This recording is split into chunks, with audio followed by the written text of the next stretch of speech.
My name is Peter Vaka Nyoni. I'm one of the founding members of ORAP. ORAP arose out of an academic study that Tembiso was undertaking for her Masters in Social Development.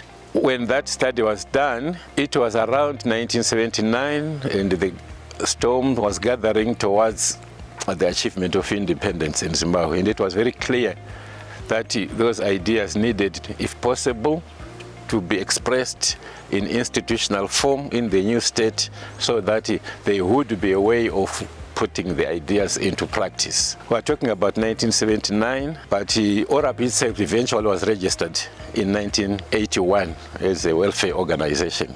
ORAP's intended objective at its founding was to be an instrument of development, particularly in the rural areas in Zimbabwe. And the background to that concern was the fact that there had been a long war of independence, and that war had impacted several parts of the country, and it was clear to us that there would be need to have institutions that could help in the reconstruction in the first stage, but also in the long-term development, both planning and participation, building it around the experience and the vision of ordinary people who had been so impacted, so they could have a part to play in the development of their new country. But its focus on rural development has been the major defining character about it, which has meant that it has continued to be relevant to the strivings for development of the new state of Zimbabwe. Going forward, I think that the critical thing for the ORAP team is to maintain the identity. It represents from its experience and history